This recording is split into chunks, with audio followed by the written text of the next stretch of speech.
आइए अगला टॉपिक पढ़ते हैं, मानव नेत्र तथा रंग बिरंगा संसार। 10th में अभी तक हमने एक टॉपिक कंप्लीट किया है जिसमें हमने पढ़ा था क्या क्या, प्रकाश का परावर्तन,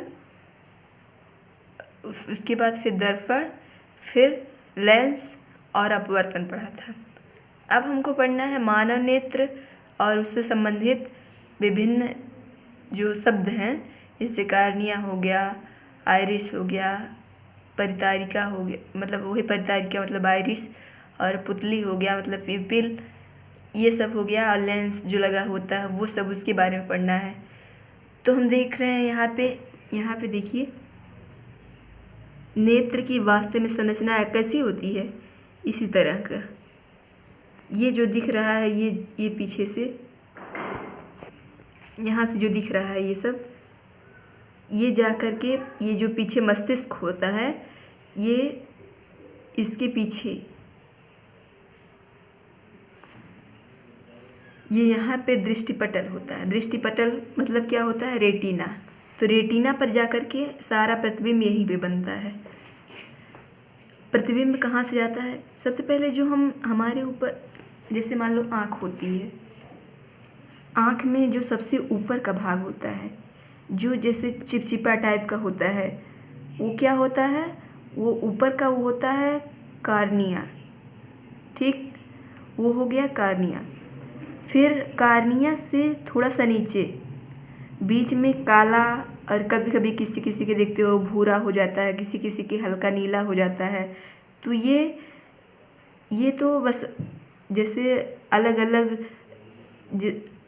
अलग टाइप का नेत्र होता है। तो जिस टाइप का आइरिस बना होता है, आइरिस मतलब परितारिका, उसी कलर का आँख हमको दिखता है।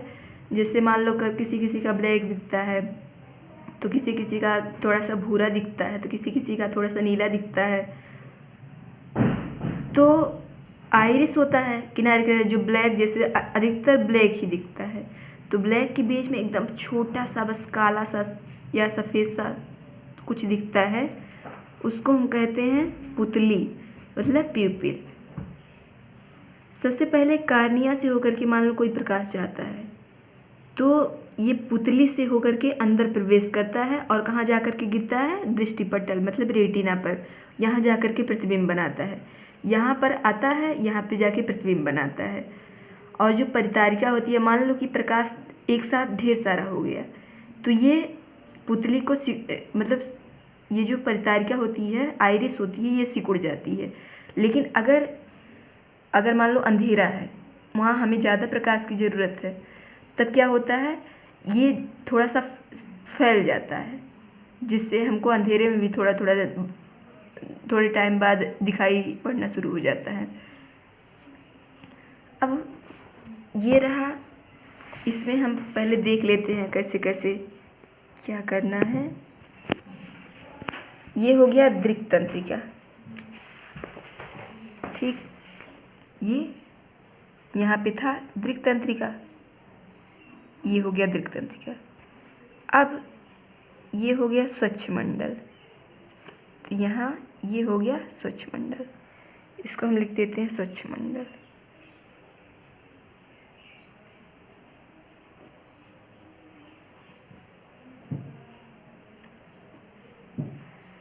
अब अगला पुतली है, ये हो गया पूरा पुतली। ये इसका ये जो भाग है, ये पुतली है मतलब लेंस, अभिनेत्र लेंस। ठीक, ये पुतली या इसे हम प्यूपिल भी कहते हैं।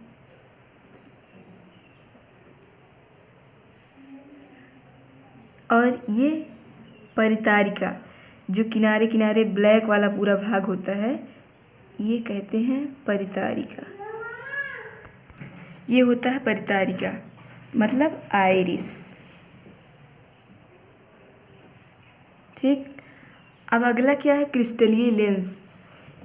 ये जो पूरा देख रहे हो, ये लेंस है, ये इसमें ये है क्रिस्टलीय लेंस, इसको हम अभिनेत्र लेंस भी कहते हैं।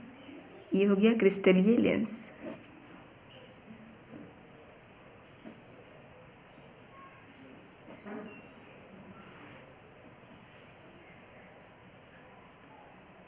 फिर ये दृष्टिपटल या रेटिना है।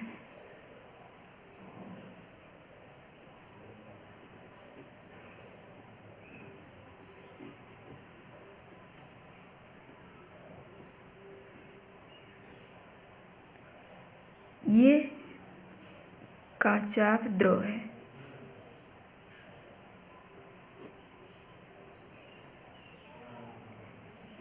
जिससे हमें हमारे आँखों को नमी प्राप्त होती रहती है। आँख में नमी भी होनी ज़रूरी है।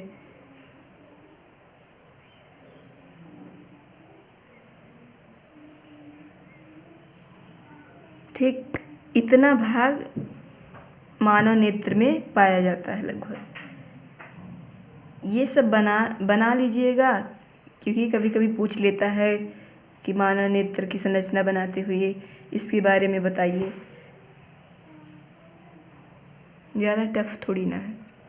अब हमने समझ लिया है कि रेटिना क्या है। रेटिना पर पीछे क्या बनता है, यहाँ रेटिना पर प्रतिबिंब बनता है जा कर के, और प्रकाश एक पतली झिल्ली से होकर नेत्र में प्रवेश करता है। पतली झिल्ली कौन सी झिल्ली है? कार्निया। जो ऊपर का सबसे ऊपर का भाग होता है उसको हम क्या कहते हैं? कार्निया कहते हैं। वो पतली झिल्ली होती है, वहाँ से वो पारदर्शी भाग होता है, वहाँ से प्रकाश नेत्र में प्रवेश करता है। सबसे ऊपर से जहाँ से प्रवेश करता है उसी को हम कार्निया कहते हैं। तो ऊपर का जो भाग होता है एकदम पारदर्शी झिल्ली टाइप का, उसको हम कहते हैं कार्निया या स्वच्छमंडल। ठीक, ये हो गया कार्निया, इसको हम कार्निया या स्वच्छमंडल कहते हैं। ये हो गया कार्निया। तो सबसे ऊपर का भाग हो गया कार्निया या स्वच्छमंडल। अब चित्र के अनुसार यह झिल्ली नेत्र गोलक के अग्र पृष्ठ पर, इसको नोट्स बना लीजिएगा।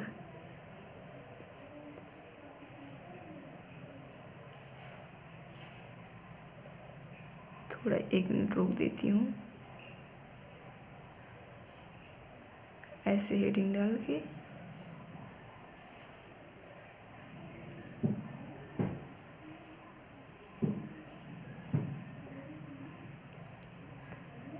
फिर एक पारदर्शी उभार बनाता है। मतलब कार्निया कैसी होती है? पारदर्शी होती है। जो नेत्र गोलक होता है उसकी आकृति लगभग गोलाकार होती है तथा इसका व्यास लगभग क्या होता है? 2.3 सेंटीमीटर का होता है। नेत्र गोलक मतलब जो बीच में काले भाग का दिखता है वही कहते हैं नेत्र गोलक, और इसका व्यास होता है 2.3 सेंटीमीटर। नेत्र में प्रवेश करने वाली प्रकाश किरणों का अधिकांश अपवर्तन कार्निया के बाहरी पृष्ठ पर होता है। मतलब कार्निया पे जैसे प्रकाश, सबसे पहले आँख पे प्रकाश पड़ा, तो अगर जितना प्रकाश पड़ता है तो और उसके बाद आँख मान लो बंद हो जाती है तो उतना बाहर निकल गया, और जितना अंदर गया वो जा कर के कहाँ से टकराएगा? वो रेटिना से जा कर के टकराएगा, वहाँ पे जा कर के वो प्रतिबिंब बनाएगा। कार्निया के पीछे एक संरचना होती है जिसे हम क्या कहते हैं? परितारिका कहते हैं। परितारिका मतलब आइरिस कहते हैं। आइरिस वही जो ब्लैक वाला, ब्राउन और ब्लू, यही इस सब कलर में पाया जाता है, उसको हम आइरिस कहते हैं, परितारिका कहते हैं। इसका क्या काम होता है? ये पुतली के साइज को नियंत्रित करता रहता है। जो पुतली मतलब एकदम छोटा सा, हल्का सा बीच में एकदम होता है, बिल्कुल बिल्कुल बिंदु के टाइप का जो होता है उसको हम पुतली कहते हैं, प्यूपिल कहते हैं। तो ये क्या करता है? परितारिका आइरिस इसके साइज को छोटा या बड़ा करता रहता है। जैसे कभी कभी क्या होता है, जो पुतली होता है वो क्या करता है? नेत्र में प्रवेश करने वाली प्रकाश की मात्रा को नियंत्रित करता है। नेत्र में कितना प्रकाश जाने देना है, कितने नहीं जाने देना है। जैसे मान लो हम सूर्य की तरफ अगर मुँह करके खड़े हो जाएं, तो क्या हम ढेर सारा प्रकाश अपनी आँखों में समाहित कर सकते हैं?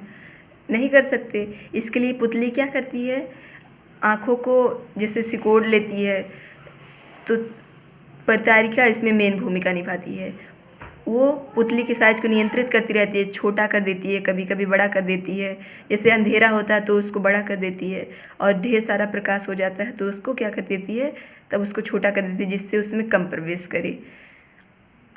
इसके जस्ट जो पुतली होता है उसके जस्ट पीछे क्या होता है? अभिनेत्र लेंस या क्रिस्टलीय लेंस। जो रेटिना पर क्या करता है, किसी वस्तु का उल्टा और वास्तविक प्रतिबिंब बनाता है। जैसे हमारे सामने कोई अगर व्यक्ति खड़ा है तो यहाँ से क्या दिखेगा कि थोड़ा सा वो दिखेगा एकदम जैसे उसका नाक जहाँ है वहीं रहेगा, वो जिस तरह से जिस दिशा में उसी तरह से दिखेगा। बस क्या हो जाएगा, हमको जो बायां है वो दायां दिख जाएगा, जो दायां है वो बायां दिख जाएगा। बस यही उल्टा और वास्तविक प्रतिबिंब बनता है। रेटिना एक कोमल सूक्ष्म झिल्ली होती है जिसमें बृहद संख्या में प्रकाश सुग्राही कोशिकाएं होती हैं। प्रकाश सुग्राही कोशिकाएं मतलब प्रकाश को ग्रहण करने वाली कोशिकाएं। और मान लो प्रदीप्ति होने पर, प्रदीप्ति होने पर मतलब कुछ अगर मान लो प्रकाश जाता है, उसमें कुछ जब जलता है, मतलब लाइट का जब फोकस होता है तब क्या हो जाता है, ये कोशिकाएं सक्रिय हो जाती हैं और उसमें विद्युत सिग्नल की तरह कुछ उत्पन्न होने लगता है, जिससे ये सिग्नल जा कर के मस्तिष्क पे पहुंच जाता है। और मस्तिष्क का काम है इन सिग्नलों को एक पूरे शरीर में पहुंचा देना। मस्तिष्क ही वह भाग होता है जो क्या करता है, ऐसा ज्ञानेंद्रिय है जो सबसे ज़्यादा संवेदनशील होता है। वो सबसे पहले कुछ भी होता है, जैसे मान लो कहीं कट गया तो तुरंत क्या होता है, मस्तिष्क, मान लो प्यास लगी है, कहीं कट गया या कुछ भी होता है, सबसे पहले मस्तिष्क के पास सूचना पहुंचती है कि ऐसा ऐसा ऐसा हो रहा है। तो उसके बाद वो क्या करता है, शरीर के हर भाग में पहुंचा देता है। तो ये सिग्नल सबसे पहले जो आँख की तंत्रिकाएं हैं उसके द्वारा कहाँ पहुंचा दिए जाते हैं, मस्तिष्क तक पहुंचा दिए जाते हैं। और मस्तिष्क तक पहुंचा दिए जाते हैं, उसके बाद ये मस्तिष्क इन जो सारे सिग्नल होते हैं इनकी जो व्याख्या करता है मतलब इनको पहचानता है। उसके बाद सारे सूचना को अपने अंदर इकट्ठा कर लेता है और वैसा ही दिखाता है जैसा कि जैसा ही दिखाता वैसा ही हम वस्तु को क्या करते हैं, वैसा ही देखते हैं। अगर मान लो इसमें कोई दिक्कत हो जाती है तब क्या होता है, तब उसका गलत चित्र बनने लगता है, तब बहुत सारी नेत्र की प्रॉब्लम हो जाती है। अब अगला टॉपिक है समंजन क्षमता। अभिनेत्र लेंस रेशेदार जेलीवत पदार्थ का बना होता है। जेलीवत पदार्थ का मतलब यह चिपचिपे टाइप का। इसकी वक्रता में कुछ सीमाओं तक पक्षमाभी पेशियों द्वारा रूपांतरण किया जा सकता है। अभिनेत्र लेंस की वक्रता में परिवर्तन होने पर इसकी फोकस दूरी भी परिवर्तित हो जाती है। ज्यों ही वक्रता में परिवर्तन हुआ उसकी फोकस दूरी क्या हो जाती है, परिवर्तित हो जाती है। और जब पेशियाँ शिथिल होती हैं मतलब जब ढीली हो जाती हैं तो अभिनेत्र लेंस एकदम पतला सा हो जाता है। लेकिन अगर एकदम टाइट हो जाती हैं तब क्या हो जाता है, तो ये थोड़ा सा फैल जाता है लेंस, तब ये मोटा लेंस हो जाता है। और जब पतला लेंस होता है तो इसकी फोकस दूरी बढ़ जाती है। और ऐसी स्थिति जब बनती है तो हम दूर रखी वस्तुओं को स्पष्ट देखते हैं। जैसे मान लो जब आँख सिकोड़ते हैं तब क्या होता है, आँख सिकोड़ के हम निकट की वस्तुओं को देखते हैं। और जब आँख को फैलाते हैं तो क्या करते हैं, तो हम दूर की वस्तुओं को देखते हैं। तो यही जब लेंस मोटा हो जाएगा तो क्या हो जाता है, इसकी फोकस दूरी घट जाती है। और जब लेंस पतला हो जाता है तो इसकी फोकस दूरी बढ़ जाती है। अब अभिनेत्र लेंस की वह क्षमता जिसके कारण वह अपनी फोकस दूरी को समायोजित करती है। मतलब लेंस सीधे सीधे फोकस दूरी से संबंधित है। अभी वहाँ भी पढ़ा था आपने कि फोकस दूरी अगर जैसे जब हमने क्षमता पढ़ा था तो हमने क्या देखा था कि क्षमता सीधे सीधे किस पे निर्भर करती है, सीधे सीधे वो फोकस दूरी पे निर्भर करती है। P = 1/f, यही तो हमने पढ़ा था।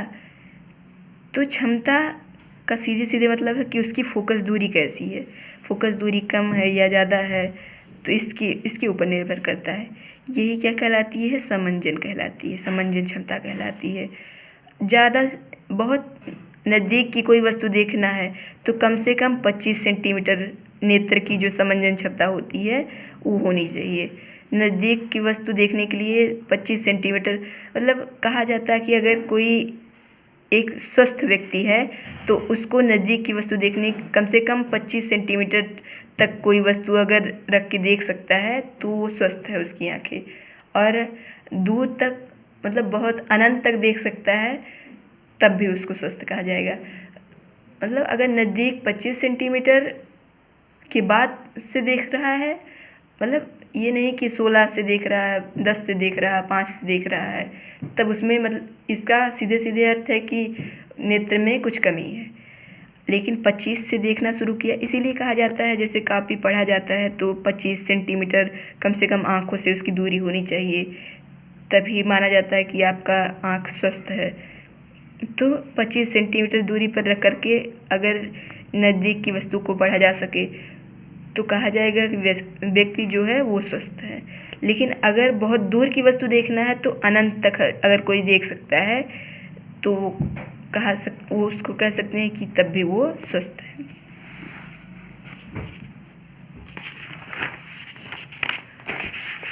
अब अगला है कि वह न्यूनतम दूरी जिस पर रखी कोई वस्तु।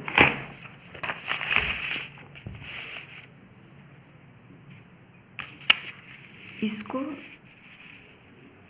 नोट्स बनाना है।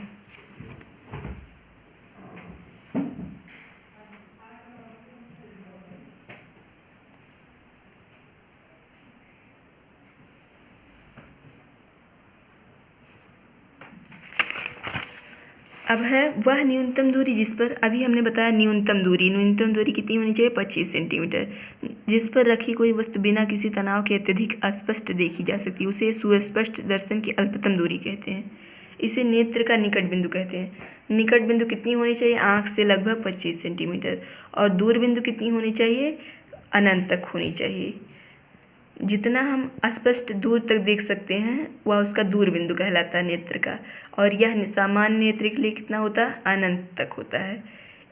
इस तरह से क्या होता है, एक सामान्य नेत्र 25 सेंटीमीटर से न्यूनतम 25 से अधिकतम कितना तक देख सकता है, अनंत दूरी तक रखी वस्तु को स्पष्ट देख सकता है। अब अगला है, कभी कभी अधिक आयु के कुछ व्यक्तियों के नेत्र का क्रिस्टलीय लेंस दूधिया तथा धुंधला हो जाता है। इस स्थिति को मोतियाबिंद कहते हैं। कभी कभी जैसे सुना है कि किसी किसी को मोतियाबिंद हो जाता है, कभी कभी किसी को रतौंधी हो जाता है। तो रतौंधी वगैरह तो विटामिन की कमी से हो जाता है, लेकिन जो मोतियाबिंद होता है वो जो क्रिस्टलीय लेंस है, अभिनेत्र लेंस है, उसमें क्या हो जाता है, उसमें कुछ जैसे धुंधलापन आ जाता है, कुछ झाई सी पड़ जाती है, उस पर छाया पड़ जाती है, तो तभी हम मतलब हमारे नेत्रों को दिखना कम हो जाता है। तो इसी को जब मोतियाबिंद का जैसे ऑपरेशन वगैरह होता है तो ये जो लेंस होता है उसके ऊपर से उसकी परत को ऑपरेशन या जैसे अब धीरे धीरे नई नई तकनीकें आ रही हैं उसके द्वारा हटा दिया जा रहा है, तो व्यक्ति को दिखाई पड़ना शुरू हो रहा है। ज़्यादा दिन तक ये नहीं चलता, क्योंकि अगर नेत्र कमज़ोर हो गया है तभी ऐसा होता है, तो कुछ समय बाद फिर हो सकता है कि मोतियाबिंद हो सकता है। तो इस तरह से हमने अभी देखा कि मानव नेत्र की एक सामान्य प्रक्रिया क्या है, वो किस किस चीज़ से मिलके बना है। सबसे पहले हमने क्या क्या देखा था, हमने देखा कि ये रहा, मान लो यहाँ से ये स्वच्छ मंडल मतलब कार्निया से कोई प्रकाश यहाँ से प्रवेश की, यहाँ से अंदर गई, फिर आइरिस था, ठीक, आइरिस जो ब्लैक, ब्राउन और ब्लू कलर में रहता है, जो गोला सा टाइप का भाग होता है ना, वो आइरिस था। उसके बीच में एकदम छोटा सा बिंदु के कलर का होता है, वो पुतली होता है, प्यूपिल होता है। तो वहाँ से जाकर के सारी जितनी भी प्रकाश किरणें होती हैं वहाँ से प्रवेश करती हैं। जो आइरिस होता है वहाँ पे जाकर के जब प्रकाश जाती हैं तो वहाँ से वो लौट जाती हैं। क्यों लौट जाती हैं, क्योंकि मान लो कि ढेर सारी प्रकाश एक साथ मान लो आ गई, तो परितारिका या आइरिस क्या करता है, उनको वापस परावर्तित कर देता है, उनको बाहर भेज देता है। वो उतना ग्रहण नहीं करता, जितना उसको काम होता है उतना ही ग्रहण करता है। लेकिन मान लो कभी कभी उसमें कुछ खराबी आ जाए तो क्या हो जाता है, ढेर सारे प्रकाश हमारे आँखों के द्वारा अंदर पहुँच जाती हैं, तो हमारे रेटिना को, हमारे जो मस्तिष्क है, तंत्रिका तंत्र है, उस सब को क्या कर देता है, उस सब को प्रभावित कर देता है। तो यहाँ से पुतली के द्वारा, प्यूपिल के द्वारा जो बीच में बिंदु के आकार का है, उसी के द्वारा क्या करता है, प्रकाश प्रवेश कर जाता है। यहाँ से ये काचा अवद्रोह से होते हुए ये ढेर सारे इसमें कोशिकाएं होती हैं, पश्चमाभि कोशिकाएं, ये सब ढेर सारी कोशिकाएं होती हैं। इसको पार करते हुए ये यहाँ से जाकर के रेटिना पर गिरता है, यहाँ प्रतिबिंब बना देता है। ठीक, अपवर्तन के बाद ये प्रतिबिंब बनाता है, क्योंकि एक माध्यम से दूसरे, किस माध्यम में जा रहा है, दूसरे माध्यम में जा रहा है। एक ही माध्यम में जाता है तो परावर्तन होता है, लेकिन दूसरे माध्यम में जा रहा है, इसलिए क्या हो रहा है, अपवर्तन हो रहा है। अपवर्तन के बाद जाकर के ये क्या बनाता है, यहाँ प्रतिबिंब बनाता है।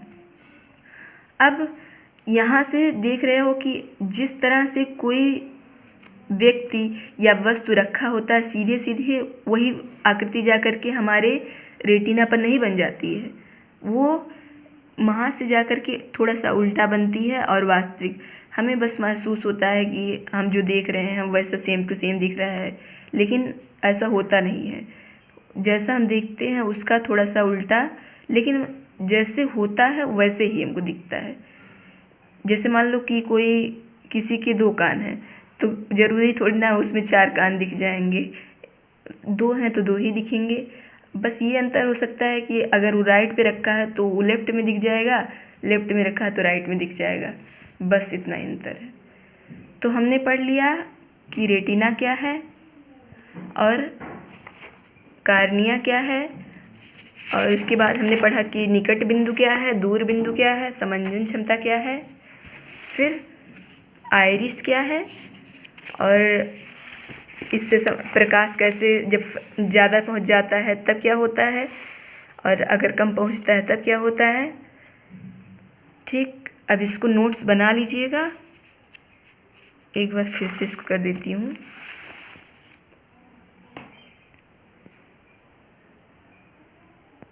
परितारिका मतलब आइरिस, कार्निया मतलब स्वच्छमंडल, पुतली मतलब प्यूपिल। ठीक, रेटिना दृष्टिपटल। एनसीईआरटी में तो हिंदी भी बहुत अच्छी अच्छी दी है। जैसे आप समझते हो रेटिना तो उसमें दृष्टिपटल दिया है, कार्निया समझ में आता है तो सब वहाँ दिया है स्वच्छमंडल, आइरिस समझ में आता है तो दिया है परितारिका, पुतली समझ में आता है तो वहाँ पे वहाँ जैसे इसको प्यूपिल भी कहा जाता है, पुतली तो अक्सर समझ में आ जाता है, लेकिन परितारिका हो गया इतना टफ टाइप हिंदी। फिर जैसे स्वच्छमंडल हो गया, अब किसको पता है कि स्वच्छमंडल मतलब कार्निया भी होता है। तो इसीलिए दोनों को जानना है हमको, इंग्लिश भी जानते रहिए, हिंदी भी जानते रहिए, जिससे कोई भी आ जाए कोई दिक्कत ना हो समझने में।